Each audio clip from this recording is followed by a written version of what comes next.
Max had always found solace in the flickering shadows of the Grandview cinema, a place that seemed suspended in time. Nestled in the heart of downtown, with its marquee lights flickering like stars about to go out, the cinema was a sanctuary for those who revered the golden age of film. The scent of butter and aged velvet permeated the air, mingling with whispers of cinematic legends that seemed to echo through its grand lobby. Every inch of the walls was adorned with framed black and white photos of movie premieres and faded autographs of stars long past. On this particular chilly Thursday evening, as a light mist wrapped the city in a ghostly shroud, Max entered the Grandview with a palpable sense of excitement. He was there to see Casablanca, a film he could nearly recite from memory, but never missed an opportunity to watch on the big screen. Settling into his usual spot in the back row, the perfect vantage point to appreciate both the movie and the theater's ornate details, Max felt a comforting familiarity in the ritual. However, tonight's tranquility was soon interrupted by an unexpected presence. As the previews rolled, casting their flickering light across the room, a stranger slipped into the seat beside him. The man, clad in a retro 90s blockbuster jacket, carried with him a scent of cold leather and old film reels. His eyes, sharp and calculating, flicked not to the screen, but to Max, with an intensity that caused a slight shiver to travel down Max's spine. "Ever seen any Hitchcock?" the stranger asked casually, as though striking up a conversation with a friend rather than a stranger in the dark. His voice was smooth, almost rehearsed, and he introduced himself as Evan. As they spoke, Evan leaned closer, lowering his voice to share that he possessed something extraordinary, exclusive behind-the-scenes footage of a lost Hitchcock film, supposedly hidden within a secret archive room right beneath their feet in the bowels of the Grandview cinema. Max's initial thrill of uncovering a hidden cinematic treasure quickly turned to a prickling suspicion. The Grandview, with all its nostalgic charm and stories, had never mentioned an archive of such importance. Yet, the allure of such a discovery, the chance to touch a piece of forgotten Hollywood, was tantalizing. Driven by a mix of curiosity and the nagging fear that he might be walking into something he didn't fully understand, Max found himself agreeing to follow Evan after the movie to see the footage. As the iconic lines of Casablanca echoed through the theater, Max's mind raced with possibilities. What secrets did the Grandview hold? And more importantly, could he trust Evan? Or was he merely a shadow in this temple of light and shadow? The mystery of the night deepened, wrapping Max in a cloak of anticipation and dread as he prepared to step beyond the well-worn path of the cinema's aisles into its hidden depths. Max and Evan's search for an exit turned into a haunting exploration through the bowels of the old Grandview cinema. Their flashlights flickered weakly as they moved deeper into the labyrinth of storage rooms and abandoned projection booths that smelled of mold and stale popcorn, a testament to the cinema's golden days, now long past. As they ventured further, the clutter around them grew more oppressive. Evan led the way, his flashlight beam skimming over discarded film reels, broken projectors, and dusty theater chairs that seemed to stare back at them like an audience to their plight. Each step seemed to echo unnaturally loud, bouncing off the concrete walls and creating a disorienting cacophony of sounds that put Max's nerves on edge. Their journey took a chilling turn when they stumbled upon an old viewing room. The door was slightly ajar, creaking ominously as Evan pushed it open.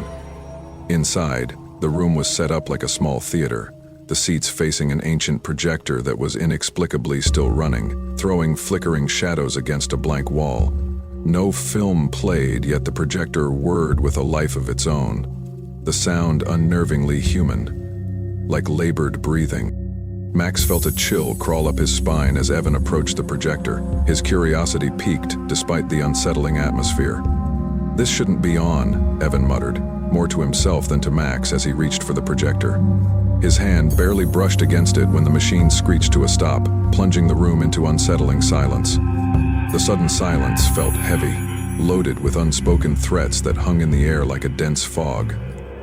The silence stood out, such a lonely voice in his head that came like a long, swift luggage.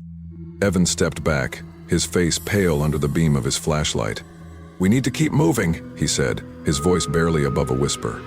Max nodded, the fear he felt sharpening his senses as they left the room behind, the image of the whirring projector seared into his memory. As they continued, the narrow corridors seemed to converge and diverge randomly, a maze constructed with no thought to logic or architecture. Their flashlights caught glimpses of faded movie posters on the walls, featuring the bright, smiling faces of long-forgotten stars staring down at them, their eyes seeming to follow as they moved. Max's discomfort grew when they found themselves at a dead end, the passage blocked by an old, rusted iron gate. "We've gone in circles," he said, his voice tinged with frustration and rising panic. Evan examined the gate, his hands running over the cold metal. "There might be a way through here," he suggested, but as he jostled the gate, a cacophony of rattling echoed through the hallways, sounding almost like laughter. Turning back the way they came, they retraced their steps, their silence a heavy shroud between them. The air grew colder, the darkness denser. Every shadow seemed to twitch in the corners of Max's vision, every small noise a whisper of warning. The sense of being watched grew more intense, the feeling of unseen eyes upon them almost palpable.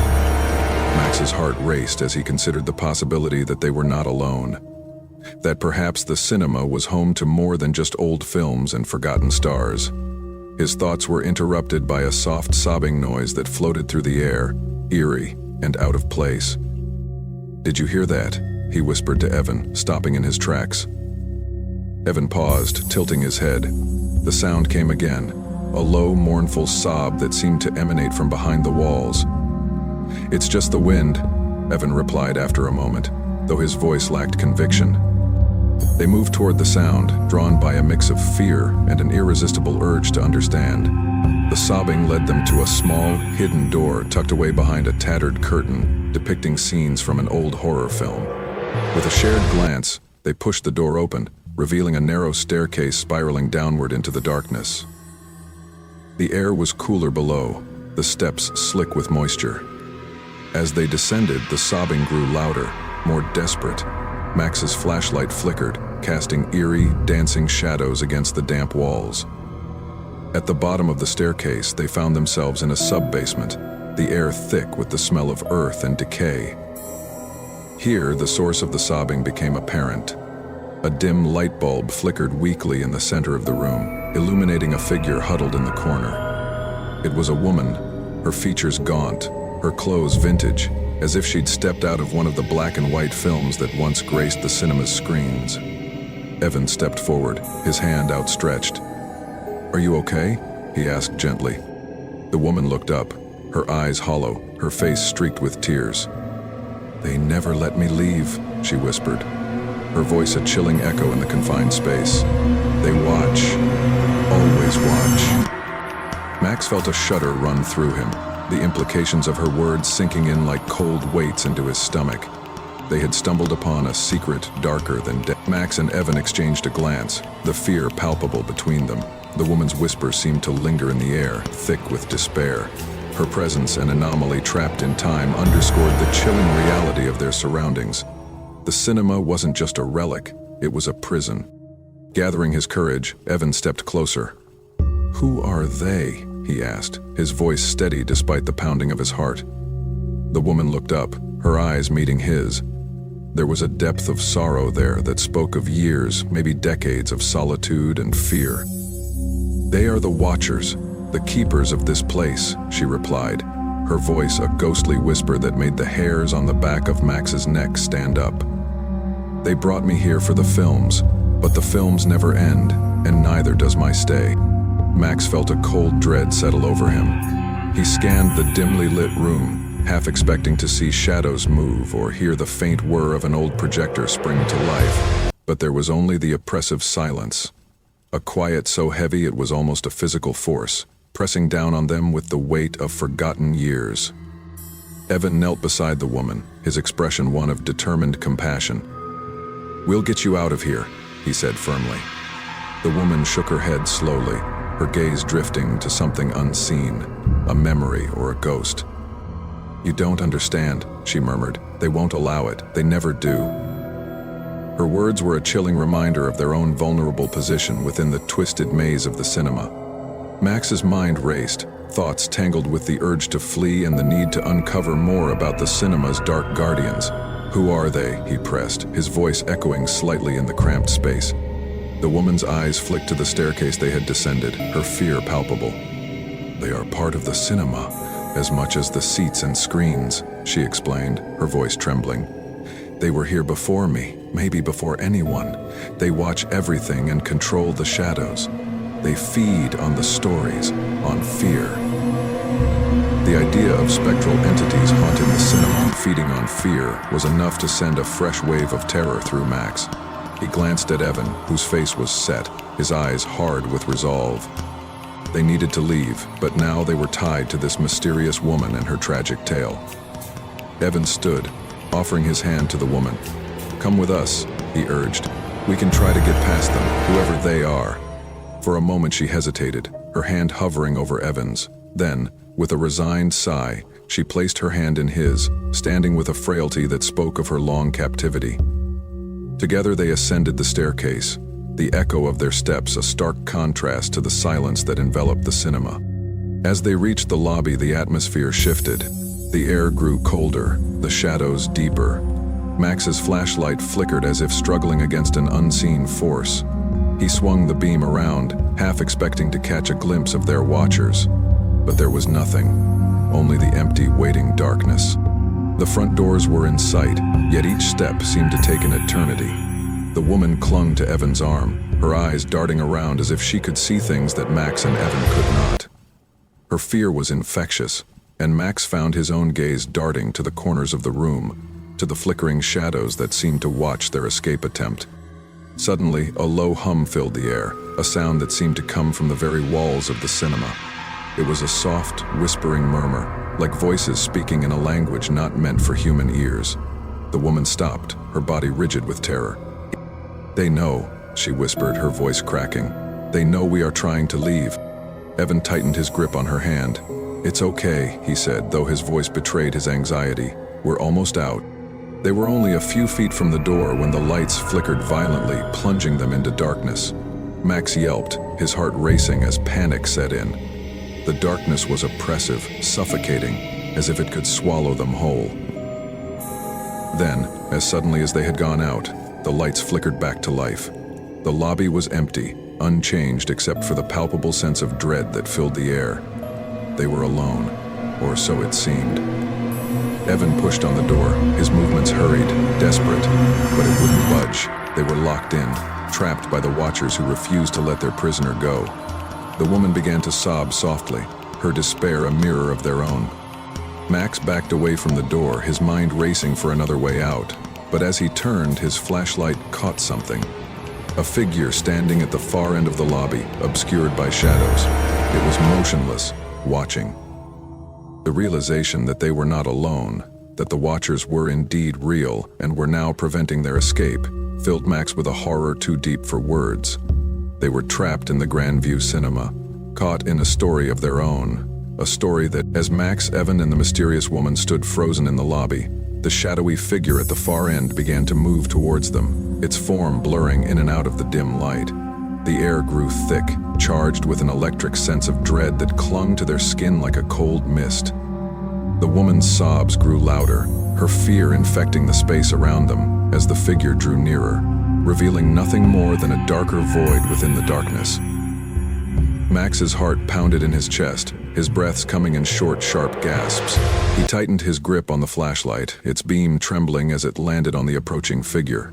Evan stood protectively in front of the woman, his body tensed for a confrontation. "Who are you?" Evan's voice echoed through the lobby, more a challenge than a question. The figure stopped just outside the circle of light cast by Max's flashlight. It was tall and impossibly thin, its edges seeming to flicker and warp as if made of smoke and shadow. No face could be discerned, only the hint of a hollow where eyes might have been, a darkness within darkness that stared back at them, unblinking and unfathomable. "You cannot leave," a voice hissed, not from the figure but all around them, as if the very walls whispered. It was a chilling sound, layered and discordant, like multiple voices speaking in unison. "She belongs to the cinema," the voices continued, the tone both mournful and menacing. Max felt a chill crawl up his spine. He glanced at Evan, seeing his own fear reflected in his friend's eyes. "What do you want from her?" Evan demanded, his voice firm despite the palpable fear. The figure shifted, its form seeming to pulse with a dark energy. She is part of the story now, as are you, the voices replied, the sound moving around them, enveloping them in a spectral surround. The story needs an ending, and she is ours. The woman whimpered, clinging tighter to Evan's arm. I tried to leave before, she whispered, her voice breaking, but they always bring me back. They say I'm part of the film now, part of the cinema's heart. Max's mind raced. They were dealing with something beyond their understanding, something ancient and bound to the very fabric of the cinema. He remembered the old projectors and the films they had passed earlier. Could it be that these entities fed off the stories, the emotions, the fear generated by the cinema itself? He looked around, desperately seeking a solution, a way to break the hold these watchers had over the woman, and now seemingly over them as well. His flashlight flicked across the lobby, illuminating the rows of dusty seats and the old ticket booth. There had to be a way to use the cinema's own narrative against it. We write our own ending, Max said suddenly, the idea fully formed in his mind. He turned to Evan. The projectors, we need to start them. Maybe if we change the story, give it a new ending, it will break their hold. Evan nodded, understanding Max's plan. Let's do it, he agreed, pulling the woman along with them as they moved towards the projection room. The shadowy figure watched, its form undulating slightly, as if amused or merely curious. They reached the projection room, and Evan began loading one of the old films. Max scanned the reels, looking for anything that might suggest a story of escape, of breaking free. His hands trembled as he threaded the film into the projector, his every sense alert for any sign of the watcher's interference. The projector whirred to life, the sound unnervingly loud in the silence of the cinema. On the screen, images flickered to life. A black and white film, a story of love and loss, but crucially, one that ended with freedom, with escape. As the film played, the atmosphere in the cinema shifted. The air felt lighter, the oppressive presence of the watchers seeming to wane. The woman watched the screen, tears streaming down her face as the story unfolded. A story that mirrored her own desire for freedom. But they were not unwatched. The shadowy figure remained, its form now more defined, more desperate. The voices grew louder, angrier. You cannot change the story, they hissed. It is written. It is done. Max ignored them, focusing on the film, on the power of narrative to overcome darkness. He whispered to the woman, keep watching. Believe in the ending. Make it yours. As the film reached its climax, the woman's sobs subsided, replaced by a growing light in her eyes, a strength that seemed to emanate from her and fill the room. The cinema shuddered around them, the walls groaning as if in pain, as the woman stood, her form becoming luminous, ethereal. The shadowy figure recoiled as if burned, its form dissolving into the air, its voice a final scream of rage and defeat. No, she is ours. But she was no longer theirs. As the film ended, the woman turned to Max and Evan, her smile radiant and free. Thank you, she said, her voice clear and bright as the cinema fell silent, the oppressive presence gone. They had changed the story, they had rewritten the ending, and in doing so, they had broken the watcher's hold. As they walked out of the cinema into the light of a new day, Max felt a profound relief, mixed with the knowledge that they had touched something ancient, battled it, and won. But the cinema remained, its doors closed behind them. A reminder that some stories, once started, are never truly over. And Max drove in silence, his fingers gripping the steering wheel with an intensity that betrayed his calm exterior. The city's lights blurred past them, each street lamp casting elongated shadows that seemed to slither across the pavement like dark fingers stretching out from the underworld.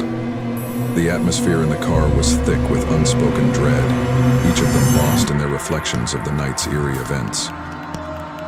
Evan, sitting beside Max, kept glancing at the rearview mirror, half expecting to catch a glimpse of something sinister trailing them. He turned to look back every few minutes, his eyes scanning the empty road behind them. The constant tension had tightened his shoulders, and every muscle in his body was coiled like a spring, ready to react to any hint of danger. The woman, who had introduced herself as Sarah, sat quietly in the back seat. Her face, illuminated by the passing lights, looked pale and drawn. She hugged her arms around herself as if the act could somehow shield her from the unseen forces they had encountered. Sarah's eyes were wide and alert, darting nervously from shadow to shadow. Every now and then she would flinch at the sound of the car engine, or the sudden whoosh of air as another vehicle sped past them. As they neared the outskirts of the city, an oppressive sense of foreboding settled over the car.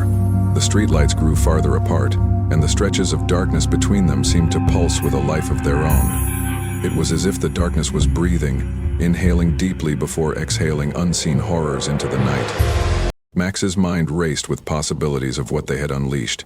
The cinema, with its decrepit charm and haunting presence, had seemed like a gateway to another world, a world that they had inadvertently disturbed.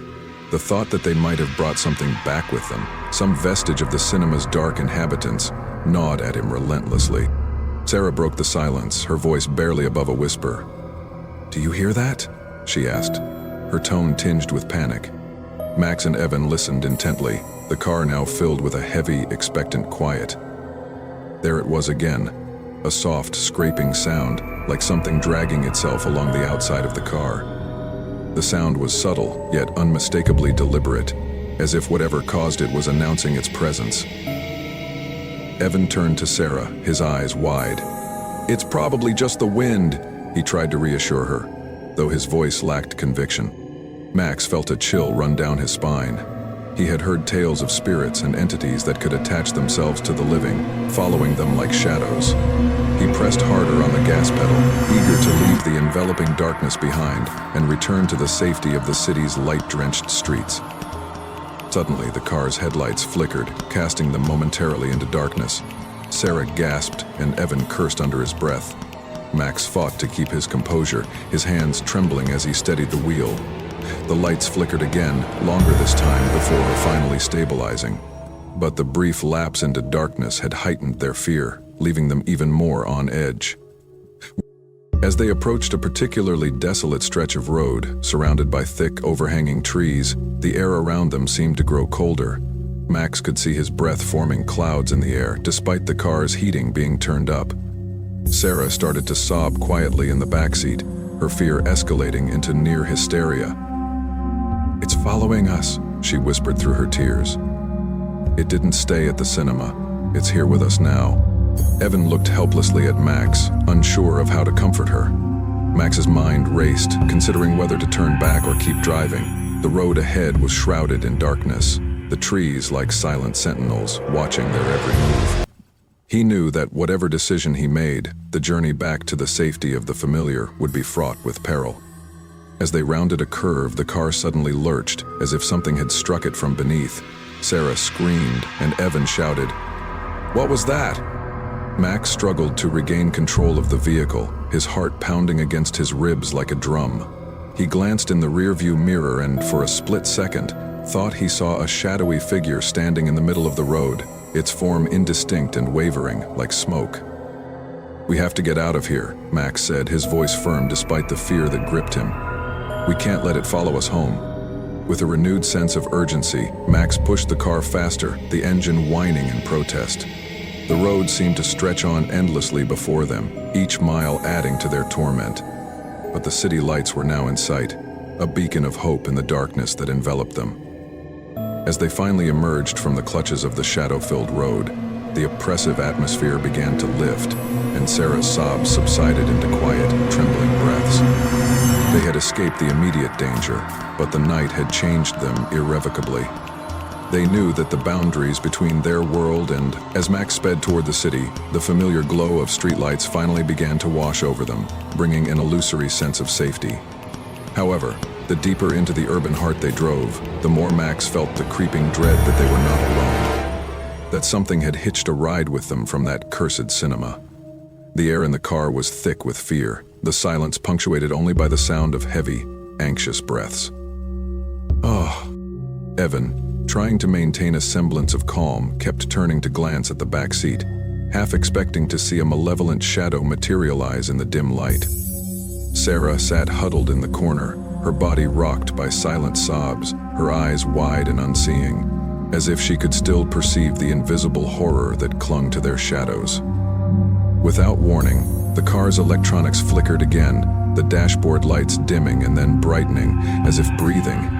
Max gripped the steering wheel tighter, his knuckles white. He tried to focus on the road, but the growing fear that they were being followed, chased even, by something unearthly was overwhelming. Did anyone see that? Sarah's voice trembled, breaking the tense silence. What? See what? Evan asked, scanning the mirrors nervously. At the side of the road just now, there was a figure, just standing there, watching as we passed. Sarah whispered, her voice quivering with dread.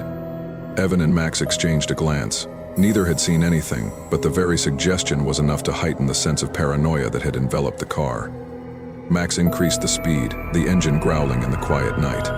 As the cityscape enveloped them, the trio felt an oppressive sensation, as if entering a domain where they were not welcome. The towering buildings cast long, menacing shadows across the streets, the spaces between illuminated by the sickly yellow of streetlights. Every corner seemed to conceal a watchful presence, every alley a gateway to darker realms. The deeper they drove into the city, the more pronounced the sensation of being followed became. It was as if the city itself were alive, its dark heart beating in sync with their own racing pulses. The streets were unusually deserted for the hour. The few pedestrians they passed by seemed to vanish into thin air, their faces obscured by darkness or turned away, as if avoiding their gaze. Mac finally pulled the car over under a streetlight near Evan's apartment. The light flickered above them, casting eerie, dancing shadows around the car. They sat in silence for a moment, none wanting to acknowledge the need to leave the dubious safety of the vehicle. "We should stick together tonight," Max finally said, his voice low and steady. "No one should be alone after whatever happened back there." Evan nodded, glancing around the dimly lit street nervously. "Agreed. You both can crash at my place tonight. We'll figure out what to do in the morning." As they gathered their few belongings and prepared to exit the car, the streetlight above them went out suddenly, plunging them into darkness. A chill wind picked up, whispering secrets in a language they could not understand, but felt deep within their bones. They hurriedly locked the car and moved toward the apartment building, their steps quick and anxious. As they entered the lobby, the light from the overhead fixtures seemed harsh, too bright after the darkness outside. They didn't speak as they rode the elevator up to Evan's floor, each lost in their own thoughts, each wondering if the doors would open to reveal another nightmare. When they stepped into Evan's apartment, the familiar setting provided little comfort. They checked each room, closets and behind doors, an unspoken agreement between them that safety was a luxury they could no longer afford to assume. Once satisfied, they gathered in the living room, the curtains drawn tightly closed against the night. Outside, the city seemed to hold its breath, the only sounds the distant wail of sirens and the ever-present wind, which seemed to moan with the voices of the damned. As they settled in, trying to find solace in the presence of each other, a shadow passed fleetingly across the curtain, as if something or someone had paused there, watching. Their night was restless, filled with half-dreams and whispered sounds just on the edge of hearing. They jumped at each sound. Each shadow cast by passing car lights seemed to linger too long. The fear that they had brought something back with them, something ancient and malevolent, hung over them like a shroud. As dawn finally approached, its light did little to dispel the darkness that had settled in their hearts. What had begun as an innocent trip to an old cinema had morphed into a haunting that none of them could explain or escape. As the city awoke around them, the reality of their situation became clear. Whatever had followed them from the cinema was not bound by the night, and their ordeal was far from over. As the shadows deepen and the mystery surrounding the cinema intensifies, the story of Max, Evan, and Sarah reaches a suspenseful turning point. What lies in the darkened corners of the theater? What secrets are whispered between the rustling of the curtains? These questions beckon for answers that only the most daring will uncover. If your heart races with anticipation and fear, let us know in the comments below. What do you think is the source of the eerie occurrences at the theater? Your thoughts and theories add depth and excitement to our journey into the unknown. Like this video to show your support, and share it to bring more thrill seekers into our growing community of horror and mystery enthusiasts. Don't forget to subscribe to the Johan Koh horror channel on YouTube. Click the notification bell to ensure you never miss out on the unfolding terror and suspense. Stay tuned for the next installment, where the veil of darkness will lift ever so slightly to reveal glimpses of the hidden horrors. Join us, if you dare, to peel back the layers of this chilling story.